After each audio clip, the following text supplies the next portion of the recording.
77 दिन बाद ड्यूटी पर लौटते ही सीबीआई डायरेक्टर आलोक वर्मा ने अंतरिम डायरेक्टर रहे एम नागेश्वर राव की ओर से किए गए सारे तबादले के आदेश को रद्द कर दिया। छुट्टी पर भेजे जाने का फैसला रद्द होने के बाद बुधवार को आलोक वर्मा पहली बार सीबीआई हेडक्वार्टर आए और अपना काम संभाला। आलोक वर्मा ने नागेश्वर राव सहित कई अफसरों से मुलाकात भी की और इस बीच चीफ जस्टिस रंजन गोगोई ने सुप्रीम कोर्ट के जज AK सीकरी को सिलेक्शन कमेटी का सदस्य बनाया है। कमेटी में पीएम नरेंद्र मोदी और लोकसभा में कांग्रेस के नेता मल्लिकार्जुन खड़गे के अलावा जस्टिस सीकरी तीसरे सदस्य होंगे। ये कमेटी आलोक वर्मा के खिलाफ आरोपों को लेकर फैसला लेगी। आलोक वर्मा इसी महीने की 31 तारीख को रिटायर हो रहे हैं। बिहार के भागलपुर से नई दिल्ली आ रही भागलपुर नई दिल्ली वीकली एक्सप्रेस में बीती रात बदमाशों ने कई यात्रियों को लूट लिया। आपको बताएं, लखीसराय में किऊल के धनौरी के पवई ब्रह्मस्थान होटल के करीब ट्रेन की S10, S9, AC3, AC2 coach के में डकैत ने 1 घंटे तक लूटपाट की, लेकिन पुलिस नहीं पहुंची। यात्रियों के मुताबिक लुटेरों ने दहशत फैलाने के लिए गोलियां भी चलाई। लुटेरों ने ट्रेन के ड्राइवर को भी बंदूक के दम पर बंधक बना लिया और सैकड़ों यात्रियों से नगद, सोने के जेवरात और मोबाइल सहित करीब 25 लाख लूट लिए। वो 12 लोग थे। क्या क्या था उनके पास सामान सब? ये पिस्टल थे और ये 10-12 लोग थे, चाकू था।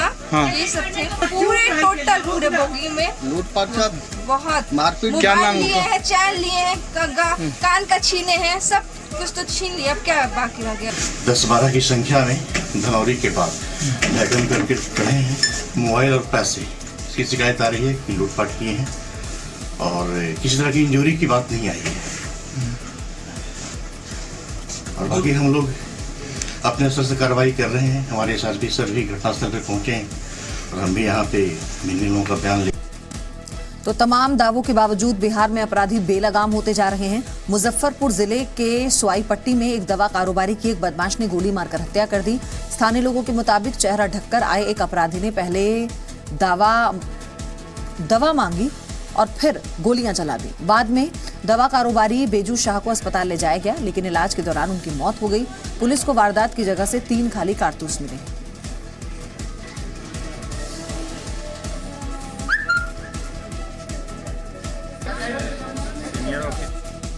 तृणमूल कांग्रेस के लोकसभा सांसद सौमित्र खान बीजेपी में शामिल हो गए हैं।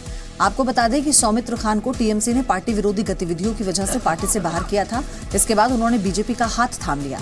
सौमित्र खान ने आरोप लगाया कि पश्चिम बंगाल में लोकतंत्र नहीं है और लोगों को सिर्फ टीएमसी को ही वोट देने के लिए मजबूर किया जा रहा है। तृणमूल कांग्रेस ने पार्टी विरोधी गतिविधियों के लिए बोलपुर से सांसद अनूप हजारा को भी पार्टी से बाहर कर दिया था।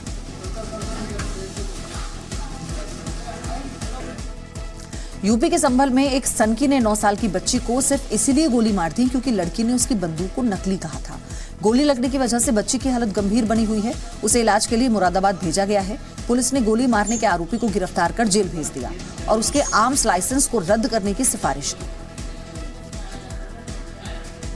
क्या बरामद हुआ?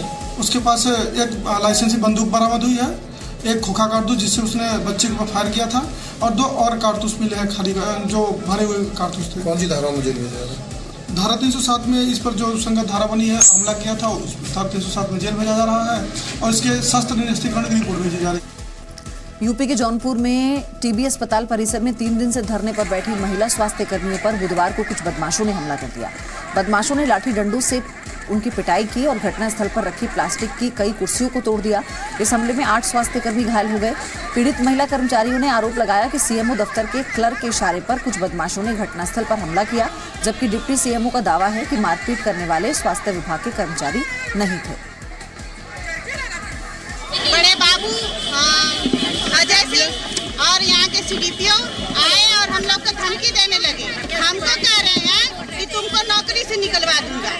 हाँ, और वो बाहर से गुंडे बुलवा करके जो अजय बाबू हैं, बड़े बाबू, उन्होंने देखिए हमारे हाथ पे कैसे चोट लगा है। हमारे कान का खिंचवा लेते, हमारी सिकड़ी खिंचवा लेते, हमारी सारी महिलाओं को चेयर से पीट करके मारा, सारी महिलाओं को मारा।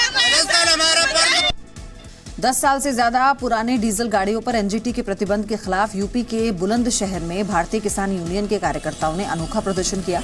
लोगों ने 10 साल से ज्यादा पुरानी मॉडल की सरकारी गाड़ियों को रोककर उनके बोनट पर गाड़ियों का मॉडल नंबर लिख दिया। बीकेयू के कार्यकर्ताओं ने नगरपालिका के अफसर को सरकारी जीप से उतारकर बोनट और शीशे पर पेंट से मॉडल नंबर लिख दिया। सीएमओ की गाड़ी को भी चौराहे पर रोककर पेंट किया गया। भारतीय किसान यूनियन का कहना है कि 15 जनवरी तक इसी तरह का प्रदर्शन पूरी दिल्ली एनसीआर में किया जाएगा। राष्ट्रीय आदेश हमें प्राप्त हुआ है, 10 साल पुराने डीजल के वाहन सब बंद किए जाएंगे, जिसमें हमारा ट्रैक्टर भी आ गया। हमने अपने ट्रैक्टर बंद कर लिए, लेकिन सरकारी वाहन बंद नहीं हुए। अगर सरकार को अपनी खामी नजर नहीं आ रही है और ट्रैक्टर नजर आ रहा है, तो सरकार की आंख खोलने के लिए, प्रशासन और शासन की को नजर में लाने के लिए आज हमने ये अभियान चलाया राष्ट्रीय आदेश पे कि सरकारी जितने भी वाहन हैं उनके ऊपर हम मॉडल नंबर लिखेंगे उसका। जैसे अभी हमने पीछे गाड़ी पर लिखा था, आपने देखा होगा, वो 1986 मॉडल की गाड़ी थी और नगर पालिका के ईओ साहब उसके अंदर बैठे थे। तो इस तरह के पुराने वाहनों के ऊपर हम लिखेंगे और इन्हें चेतावनी देंगे कि इन्हें इन वाहनों को बंद किया जाए। हिंदुस्तान में कानून सबके लिए बराबर है और समान।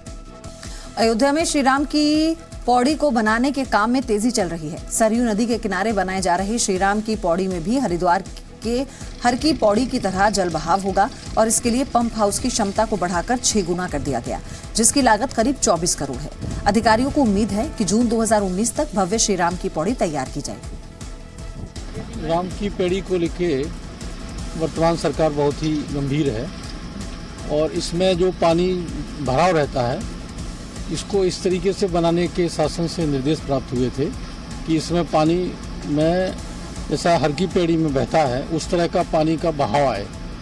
तो इसमें जो डिज़ाइन परिवर्तन करना था वो इसमें किए गए हैं और इसका जो पंप हाउस था जो 40 क्यूसेक क्षमता का था उसको बढ़ा के 240 6 गुना बढ़ा दिया गया है।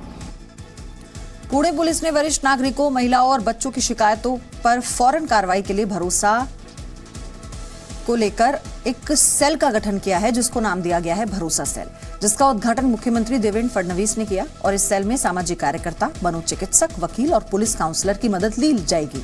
भरोसा सेल के जरिए एक कॉल पर डॉक्टर की मदद पहुंच जाएगी। भरोसा सेल की शुरुआत महाराष्ट्र में नागपुर में की गई थी, जिसके बाद अब ये सेल पुणे में वरिष्ठ नागरिकों, महिलाओं और 18 साल से कम उम्र के लोगों की मदद करेगी।